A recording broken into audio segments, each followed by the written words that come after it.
Imagine a seguinte cena, que talvez você já tenha vivido ou presenciado. Você está na aula de biologia ou de física. O professor, um cara inteligente e que fala bem, começa a explicar a origem do universo ou a evolução das espécies. Ele fala de átomos, de explosões cósmicas, de seleção natural. De repente, alguém levanta a mão e pergunta timidamente: "Professor, e onde entra Deus nessa história?" A sala fica em silêncio. Alguns dão risadinha. O professor sorri com aquele ar de superioridade e diz: "Olha, aqui nós estudamos ciência, fatos, provas. Deus é assunto para a aula de religião ou para a imaginação. A ciência já explicou como as coisas funcionam. Então, não precisamos mais de mitos antigos para tapar os buracos do nosso conhecimento." Nesse momento, você, jovem católico, afunda na cadeira. Você sente uma vergonha quente subir pelo pescoço. Parece que você tem que fazer uma escolha impossível. Ou você é inteligente, racional e acredita na ciência. Ou você é um religioso bobo que acredita em contos de fadas e nega a realidade. Parece que existe um muro gigante separando o laboratório da igreja. De um lado, o microscópio e a verdade. Do outro, a Bíblia e a fé cega. Essa sensação de conflito é uma das maiores causas de ateísmo entre os jovens hoje. Muitos pensam: se a ciência explica o Big Bang, então Gênesis é mentira. Se viemos do macaco, Adão e Eva são mentira. Logo, Deus não existe. Mas e se eu te dissesse que esse conflito é uma mentira? E se eu te dissesse que essa guerra entre fé e ciência nunca existiu de verdade nas mentes mais brilhantes da história? O que acontece hoje é um mal-entendido sobre quem é Deus. Muita gente trata Deus como o Deus das lacunas. O que é isso? Antigamente, os vikings não sabiam o que causava o trovão. Então diziam: "É o martelo do deus Thor." Quando a ciência descobriu a eletricidade e explicou o raio, Thor morreu. Ele não era mais necessário. Se você trata o Deus cristão assim, como um topa-buraco para explicar o que a ciência ainda não descobriu, então a cada nova descoberta científica, o seu Deus diminui. Mas o Deus cristão não é o Thor. Ele não é um personagem dentro do universo que compete com as forças da natureza. Ele é o autor do universo. Pense num livro, por exemplo, Senhor dos Anéis. Você pode analisar o livro cientificamente, estudar a gramática, a tinta, o papel, a estrutura das frases. Isso é a ciência. Mas por acaso estudar a gramática do livro prova que J.R.R. Tolkien não existe? Claro que não! A gramática só existe porque o autor a criou. A ciência estuda como o universo funciona a gramática. A fé nos diz quem escreveu o livro e por que ele foi escrito. Não existe briga entre a tinta da caneta e o escritor. Do mesmo modo, não existe briga entre o Big Bang e o Criador. A verdade não pode contradizer.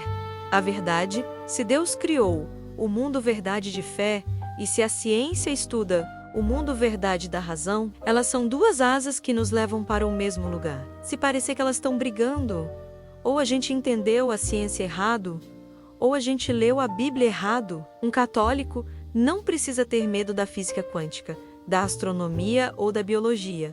Pelo contrário, quanto mais conhecemos a grandeza da obra, mais admiramos a inteligência do arquiteto. Hoje, nós vamos derrubar esse muro. Vamos descobrir que os maiores cientistas da história eram crentes fervorosos.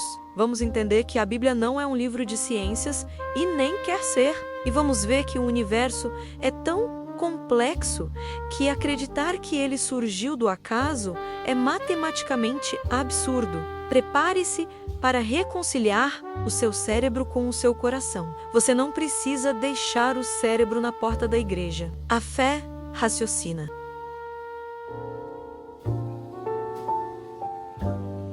Vamos começar explodindo um mito, literalmente. Quando você ouve falar na teoria do Big Bang, a grande explosão que deu origem a tudo o que existe, qual a imagem que vem à sua cabeça? Provavelmente você imagina um cientista ateu, de jaleco branco, tentando provar que o universo surgiu sozinho, sem Deus. Acertei? Pois bem, Prepare-se para cair da cadeira. Você sabia que o pai da teoria do Big Bang não foi um ateu, mas um padre católico? Sim, você ouviu direito. O nome dele era Georges Lemaitre. Ele era um padre belga e um físico brilhante e contemporâneo de Albert Einstein. No início do século XX, a maioria dos cientistas, inclusive Einstein, acreditava que o universo era estático e eterno. Ou seja, eles achavam que o universo sempre existiu, parado, sem começo e sem fim. Isso era muito confortável para os ateus, porque se o universo é eterno, ele não precisa de um criador. Se algo sempre existiu, ninguém precisou criar. Mas o padre Lemaitre, estudando as equações da relatividade e observando as galáxias, percebeu algo incrível: o universo estava se expandindo. As galáxias estavam se afastando umas das outras. Ele usou a lógica.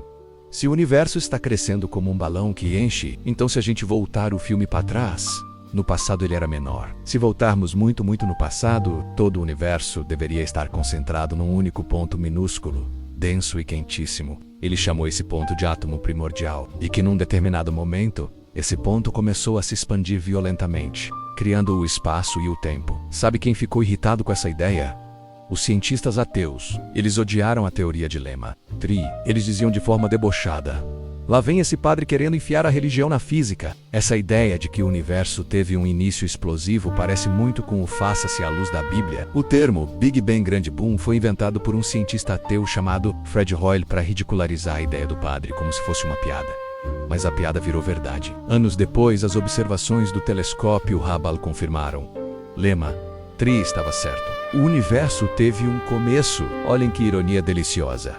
A teoria científica mais famosa do mundo, que muitos usam hoje para negar Deus, foi descoberta por um padre para mostrar a grandeza da criação. Lemaitre nos ensinou que Deus não precisa ficar empurrando as galáxias com o dedo a cada segundo. Deus criou as leis da física, deu o pontapé inicial, o Fiat Lux, do Big Bang, e deixou o universo se desenvolver como uma semente que vira uma árvore gigante. Isso nos mostra algo fundamental sobre a nossa fé. A Igreja Católica nunca foi inimiga da ciência. Pelo contrário, foram os monges católicos que criaram as universidades. Foi o monge Gregor Mendel que descobriu a genética. Foi um padre Nicolau Copérnico que descobriu que a Terra gira em torno do Sol. A Igreja ama a ciência porque a ciência estuda o brinquedo que Deus construiu. Quando um astrônomo olha para uma galáxia distante, ele está vendo a impressão digital de Deus.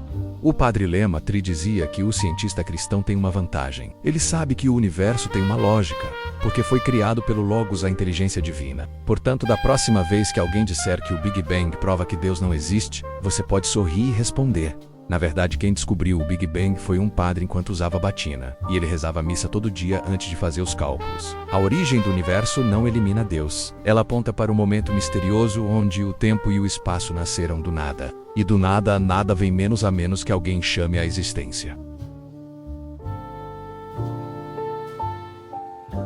Agora que sabemos que o universo teve um começo, precisamos falar sobre uma coincidência que deixa os cientistas de cabelo em pé até hoje.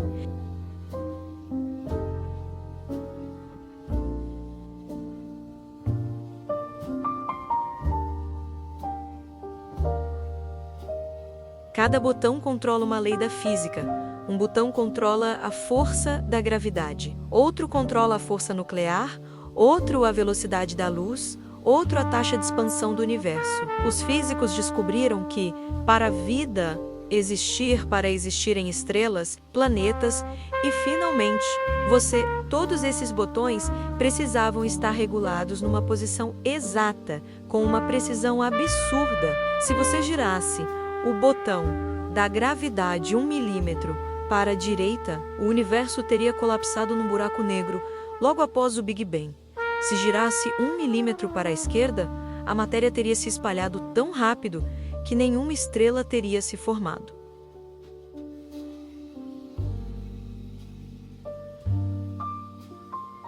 É o que chamam de enigma de cachinhos dourados. O universo não é quente demais, nem frio demais, não é rápido demais, nem lento demais.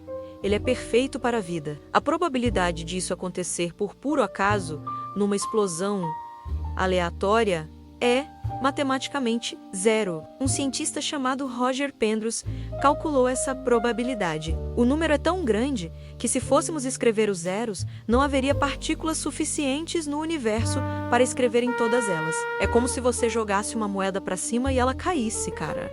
1 trilhão de vezes seguidas, ou como se um furacão passasse por um ferroviário só com o vento, montasse um Boeing 747 pronto para voar. Diante disso, temos duas opções.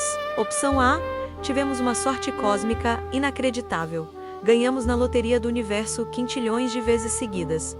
Opção B, alguém ajustou os botões. Alguém queria que a vida existisse. Um cientista famoso, Fred Hoyle, aquele mesmo que era ateu, depois de estudar essas probabilidades, disse que sua fé no ateísmo ficou abalada. Ele escreveu: uma interpretação de bom senso dos fatos sugere que um superintelecto brincou com a física. Pense na metáfora do arqueiro. Se você vê uma flecha cravada exatamente no centro de um alvo minúsculo a 1 quilômetro de distância, você não pensa, nossa, o vento soprou a flecha e ela caiu ali por acaso. Você pensa, existe um arqueiro de elite que mirou ali, o universo é essa flecha, a vida é o alvo.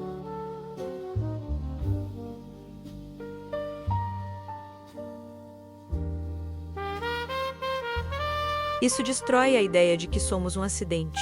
Acidentes são bagunçados. O universo elegante, matemático, preciso, ele sabia que nós viríamos. As estrelas explodiram no passado para gerar o carbono que hoje forma o seu corpo. As galáxias se afastaram na velocidade certa para que a Terra pudesse girar em torno do Sol. Tudo isso grita propósito.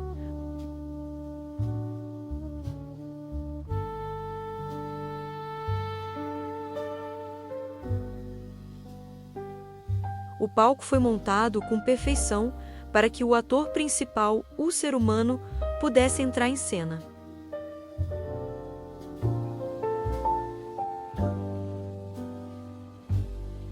Chegamos agora no ponto mais polêmico, a evolução. Mas sentinelas, a Bíblia diz que Deus fez o homem do barro e a mulher da costela. A ciência diz que viemos de ancestrais primatas ao longo de milhões de anos. Quem está mentindo? A resposta vai te surpreender. Ninguém está mentindo. Eles estão falando línguas diferentes. O problema começa quando tentamos ler o livro do Gênesis. O primeiro da Bíblia é como se fosse um livro de reportagem jornalística ou um tratado de biologia. O Gênesis foi escrito há milhares de anos, para um povo simples, usando uma linguagem poética e simbólica. A intenção do autor sagrado não era explicar como Deus criou química, física, biologia, mas por que e quem criou. Quando a Bíblia diz que Deus fez o mundo em 7 dias, a Igreja Católica não obriga você a acreditar que foram 7 dias de 24 horas. O número 7 na Bíblia é símbolo de perfeição. O texto quer dizer, Deus criou tudo com ordem e perfeição, e o pico da criação é o descanso, o sábado. E sobre o barro representa a matéria. A palavra Adão em hebraico vem de Adamá, que significa terra, solo. Dizer que viemos do barro é dizer que somos feitos dos mesmos elementos químicos do universo carbono, oxigênio, nitrogênio, a ciência confirma isso. E a evolução? A Igreja Católica não proíbe acreditar na evolução. O Papa João Paulo II e o Papa Francisco já disseram que a evolução não contradiz a fé. Pense assim. Deus é tão poderoso que ele não precisa fazer tudo pronto num estalar de dedos, puf. Apareceu o homem. Ele pode criar um processo, ele pode criar uma célula simples e dar a ela a capacidade de evoluir, se adaptar e crescer durante bilhões de anos até chegar na forma humana. Isso mostra um Deus ainda mais inteligente, um Deus que cria um universo que se automonta guiado pelas leis dele. A evolução é o como Deus fez o corpo humano. A criação é o porquê. Mas aqui tem um detalhe crucial, onde traçamos a linha. A Igreja aceita que o corpo humano possa ter evoluído de primatas anteriores, mas a alma humana não evoluiu. O macaco não tem alma espiritual e imortal. Em algum momento misterioso da história, quando aquele corpo biológico estava pronto, Deus interveio diretamente e soprou a alma imortal naquele ser. Ali nasceu o primeiro humano, verdadeiro teologicamente, o Adão. Ali nasceu a consciência, a liberdade, a capacidade de amar e rezar. Isso a biologia não explica. Porque a alma não deixa fóssil. Então você não precisa escolher entre Darwin e o Gênesis. Darwin explica a origem das espécies biológicas. O Gênesis explica a origem da dignidade humana e a nossa relação com Deus.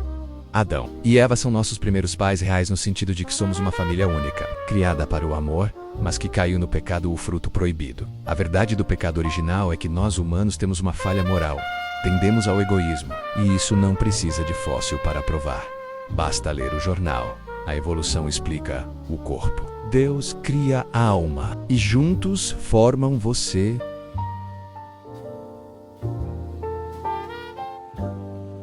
Estamos chegando ao fim deste episódio e espero que o muro entre a sua fé e a sua razão tenha caído. Nós somos católicos. Nós não temos medo da verdade, venha ela de um telescópio ou de um versículo. São João Paulo II escreveu uma carta inteira sobre isso, chamada Fides et Ratio, fé e razão. Ele começa com uma frase linda: a fé e a razão são como as duas asas pelas quais o espírito humano se eleva para a contemplação da verdade. Pense num pássaro. Se ele tentar voar só com a asa da razão-ciência, ele vai voar em círculos. Ele vai saber como o átomo funciona, mas não vai saber se deve usar o átomo para fazer energia ou uma bomba atômica. A ciência sem a fé é cega. Ela pode criar monstros como o nazismo e a eugenia, que usavam ciência para matar. Ela não nos dá ética, nem sentido, nem esperança. Por outro lado, se o pássaro tentar voar só com a asa da fé e religião sem razão, ele também cai. Ele vira fanatismo, superstição, fundamentalismo, vira aquela fé que nega a medicina, que odeia o progresso. A fé sem a razão é perigosa. Nós precisamos das duas asas. Precisamos de cientistas que rezam e de santos que estudam. O mundo precisa de vocês, jovens sentinelas, ocupando esses espaços. Precisamos de biólogos católicos que defendam a vida, de astrônomos católicos que mostrem a glória de Deus, de médicos católicos que vejam Cristo no doente. Não deixe ninguém dizer que você é burro por ter fé. Pelo contrário, você tem a visão completa. O ateu vê a pintura. Você conhece o pintor? O cientista lê o livro. Você é amigo do autor. Então, aqui vai o desafio sentinela desta semana. Pesquise sobre um cientista católico. Pode ser o Padre Lema, Tri Big Bang, Gregor Mendel Hennetzky, Louis Pasteur, que era devoto do terço, ou Jerome Leroy, que descobriu a síndrome de Down e está em processo de beatificação. Escolha um. Leia a história dele e conte para alguém ou poste nas suas redes sociais. Mostre ao mundo que a santidade e a inteligência andam de mãos dadas. A nossa fé não é inimiga da realidade. A nossa fé é a luz que ilumina a realidade. No próximo episódio, vamos sair do laboratório e entrar na máquina do tempo. Vamos investigar a figura mais misteriosa e influente que já pisou na Terra. Será que ele existiu mesmo? Ele era Deus ou só um cara legal? Preparem-se para o episódio 03. Jesus? Mito ou verdade? Até lá, voem com as duas asas.